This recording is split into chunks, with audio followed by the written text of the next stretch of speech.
Sweet. Alright, so what do we got? Another week behind us, right? It's Sunday morning coffee, blah, blah, blah.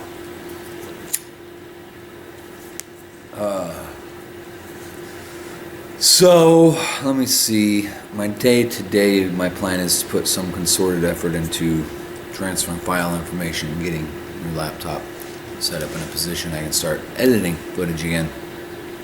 Right now, dumping this on the old computer and uploading it. It's simple. There's no edit process or anything really. I got everything's point and click. It's real easy just to dump raw footage. This week, what the fuck happened this week? Well, Fury is no further or no closer from leaving. Next month, there's a swap meet, I guess. It's going on a trailer and going out to the swap meet. So if you're in the Des Moines area, welcome to come over and check out a Fury that's ready for first real blocking. I got to section the door. I haven't even pretended to get to it yet. As regulars know, there's many projects that are behind in the shop, so that one's not unique by any means or stretch of the imagination. We did make solid progress on a little 60 VW bug for Gary Kilcollins.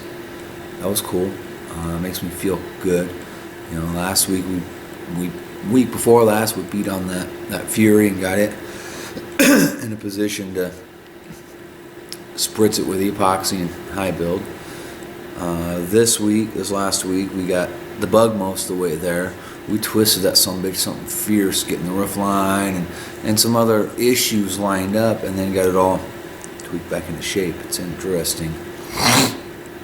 It's interesting when you start twisting on cars and pushing and pulling and making shit fit. But we did it.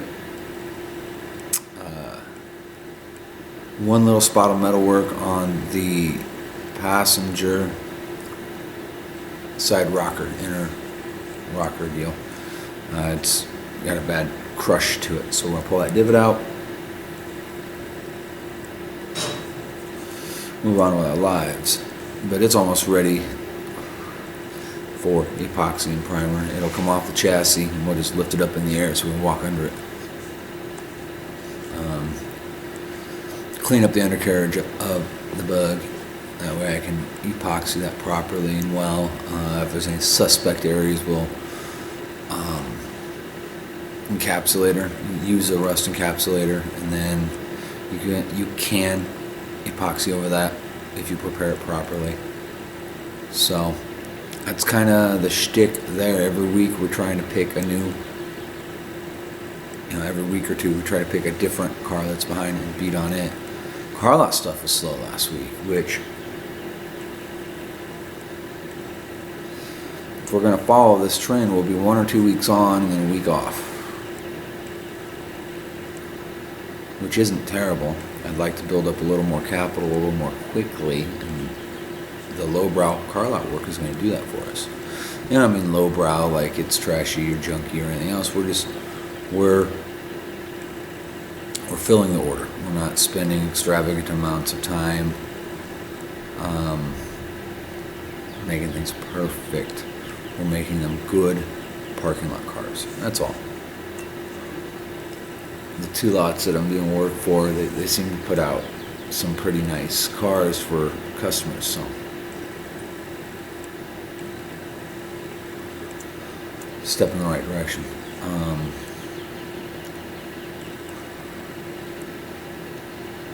Isaiah's going at it to beat the band. He's doing quite well in finding some self-starting, self-motivation, which is cool.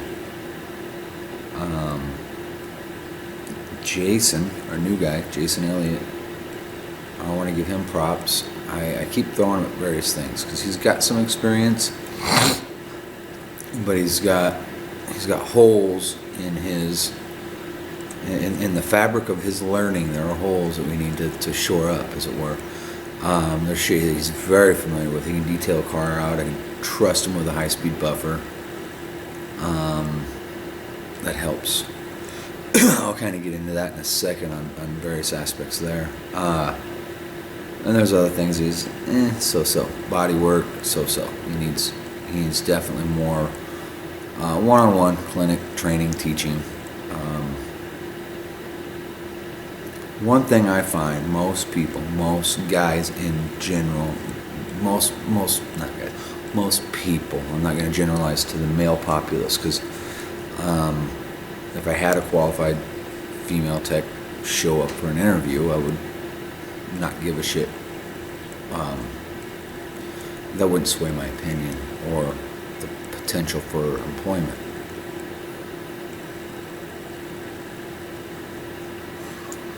I don't care so long as you are qualified to do the job, have the right attitude, and are teachable.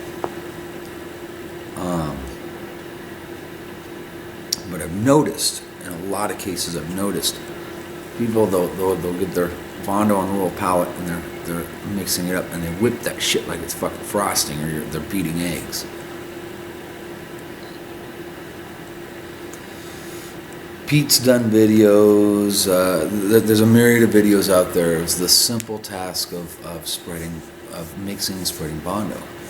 Another one people forget is those plastic spreaders. You take them, they're this flat piece of plastic. You gotta take them, you gotta flex them and make those fuckers bend to do what you want, because you want to feather the edges. You don't just want to flop big chunks of mud down on a car, because then you get, again, just like whipping it like you're beating scrambled eggs. That's another way to cause pinholes and other issues later. You build that up thin, multiple layers. With my guys, I try to teach them, keep your paddle clean, keep your pallets cleaned off well. We got a couple of aluminum pallets that I'm kind of fond of. Picked them up cheap, figured what the hell may help. Can't hurt, might help. And we got a bunch of cardboard pallets as well that we use. Many people use cardboard pallets. I'm not going to get into that debate, but they won't smooth that leftover down, or they got a nice clean pallet to work on again, or they won't sand it off before they go into the next one. And as you're mixing up your filler, you're tearing up the edge of the spreader paddle, so it does you no fucking good. You got it looks like you're laying thin set at that point with all these ridges. So I'm getting both Isaiah and Jason. Isaiah I'm pressing mostly in body work, where they've got some basic competencies and I can walk away. My statement of getting back to it later, I've been pushing Isaiah real hard on the body work. He's doing quite well on simple, basic body work. Got him using the slide hammer and dolly techniques. He needs a lot more work on the hammer and dolly techniques, but we have some jobs that are your proverbial cave and pave and move on. Is that where I want us to be? No. So we try to take them a step further. I try to take everything one or two steps further than what is expected of us. Not for the car lots, but for us, for in-house training. I'm using these cars as in-house training. So where am I at? I'm at a point that Isaiah can bring a car in, get it roughed out, and have it ready for primer. We can squirt it with primer, block that down, seal the panel, and paint it. And at that point, it's painted, I can shove it out of the booth. Isaiah and Jason can assemble, nib, and Jason can polish. And I get some pretty extensive orange peel at times. I'm not a full-time painter. I'm a welding fab guy, and I happen to paint the projects we have because I'm who's there. So I've had to clinic Jason with wet sanding, how aggressive to get, what you're looking for. If you get a panel that's rough, because you can have the worst looking paint job on the planet as long as you put the shoulder into it and wet sand it out through the stages and polish it through the stages, you can have a show car finish if that's what you're aiming at. It's the prep work that leads into the paint, and then the post work after the paint if you're not that great of a painter. So don't ever let "I'm not a great painter" or "I always get orange peel" detract from what you're doing. That shit can be fixed. But where that leaves me is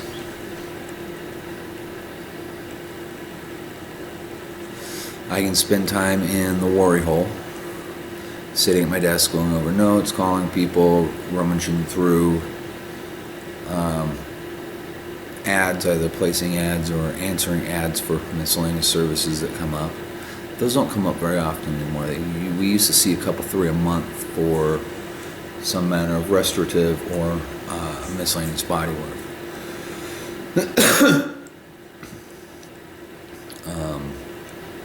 But yeah, I mean, I can get the car in, walk around it with the initial inspection,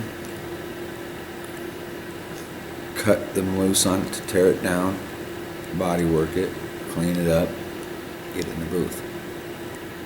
Squirt it, shove it out of the booth, and they can take it from there. Which is an amazing thing. 1, it gets me more booth time, which makes me a better painter. 2, I don't have to wear so many hats. You know, I gotta wear Mr. Boss hat, Mr. Business Owner Estimator, welding, fab, body, paint, finish, detail, assemble, and it goes on and on. So they get jammed up on a detail, I'm able to just bounce over, help, and then move on to something else. In the last couple of weeks, the shop's gotten far more organized again. We're moving forward with our organization again, which is pleasant.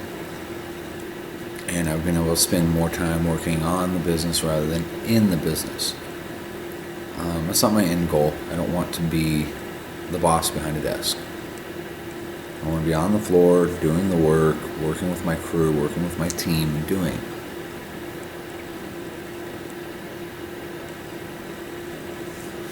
But the fact remains, if I'm going to run anything akin to a successful business, a couple things have got to happen. I have to spend time on the business, and that, you know, can be a varying degree from 80% of my hours that week to 10% of my hours that week, depending on workflow, number of small projects, number of big projects, estimates, are we busy, are we slow, and so forth.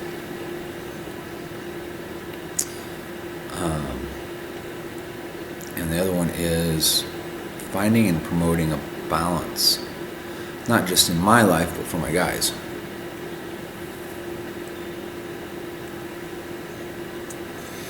Finding that balance is important. And I don't think enough people observe that. Just as one of you brilliant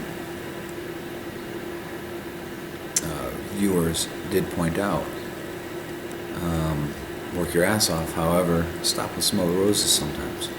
It's exactly it, and that's exactly what I'm trying to accomplish. Why I've brought in more help, why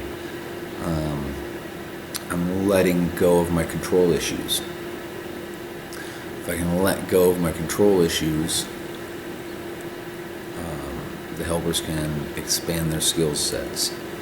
They can make more money. We can move more projects. It goes on and on. The list doesn't stop. But there comes a point, just like with your children, you've got to take the training wheels off. You've got to let them fall down and skin their knee. For instance, on Gary's Volkswagen, we had roofline issues and whatnot. I straightened the roof out as best I could on the bench, cut off the old roof, put the new roof on with the rollback, so forth and so on. It still wasn't completely straight. We got pretty close now. And with that, when we straightened out the roof line, it twisted another part of the car over the A-pillar and the door reveal. It twisted the car a bit. Not a big deal, nothing scary, nothing structural, nothing to worry about. It's all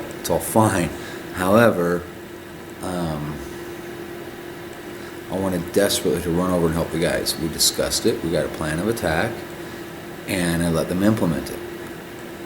And I ignored them as much as I could. I got to a point where I had to sit down and play on my little tablet and make phone calls and anything I could do to not go over there and get in their business. They got it straightened out with my buddy Jerry was hanging out, kind of coaching him, and he's awesome to have around. He rents a parking spot to work on his RV bus project, and he comes in and hangs out with us quite often. And I'm blessed there because he's an old body man. He's an old, experienced set of eyes, set of hands. He can't work anymore in that environment, but he can poke in and make fun of and coach folks along. So they got it 90% of the way twisted back around. I came over, gave it the few final heave-ho details, and we moved on to the next segment, which at this point is a rocker that's crushed.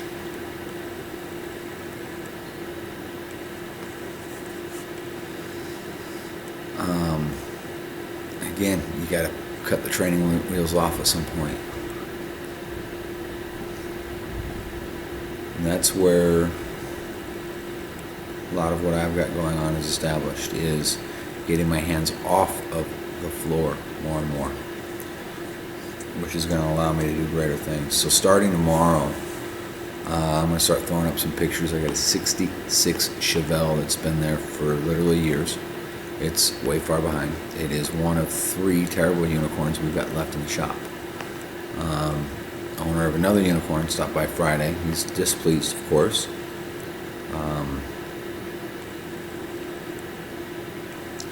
We're doing what we can with what we've got. I've put myself in a few bad positions to make the best bad decision available.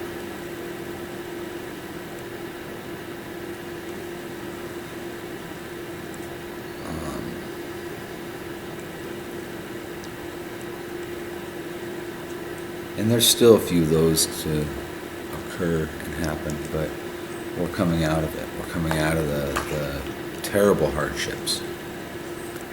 Now I've just got to work on leveling out the roller coaster ride.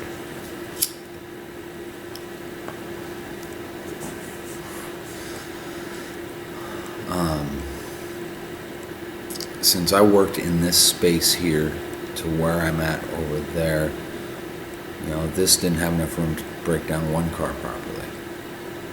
When we moved over to Johnston, still didn't really have enough room to break down a project and do it properly and have other workflow in there to pay the bills, which was inevitably what signed our demise in that shop in Johnston.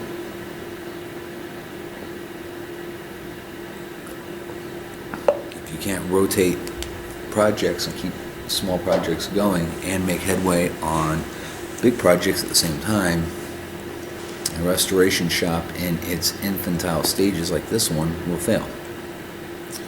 We moved over to we moved over to 14th Street where we're at. We got all the room we need. Now I'm on a mission to clear that floor. I want 2, 3 big projects in their tops, and if there's 3, one of them's mine.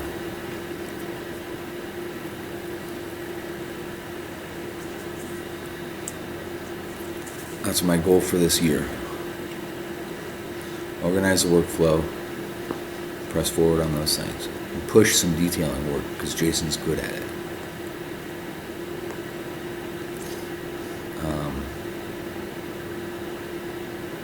That's pretty much it. You're gonna do this. You've got to helps have some manner of backing, some credit history, decent credit score, credit available, and some money available. You're going to be broke for a very, very long time.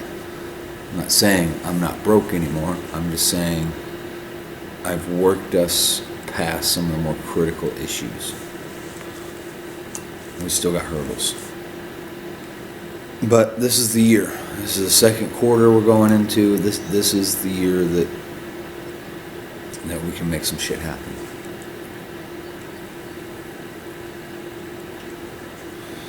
So look out on the old Facebooks for the 66 Chevelle popping up from time and again.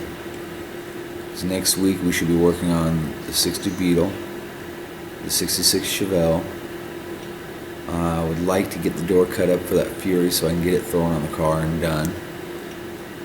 Way it can sit for a while and go to that swap meet next month.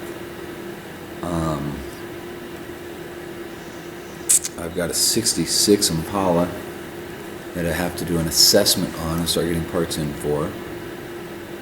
And we got the chock full of 66s right now. 66 El Camino that's been there for 8 months, 9 months. And we haven't gotten a substantial amount enough done other than tear down. So that's the next thing the guys get cut loose on is the El Camino. Got to get a couple parts ordered for it, and then we can tear through the rest of the body work and get it ready for paint, which is fantastic. I wanted it out this month. That's a tough nut to crack unless something significant happens. The 66 Impala, I have to decode the VIN, but it's supposed to be a true numbers matching SS big block Impala. And I don't know if it's automatic or stick. I haven't looked to see if there's a third pedal home. We got it with no core support or drivetrain.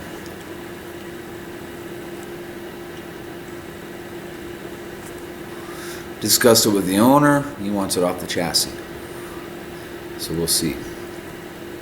I'm going to get up out of here. Look for those pictures. I'll get video going again soon enough. I'll talk to you guys later.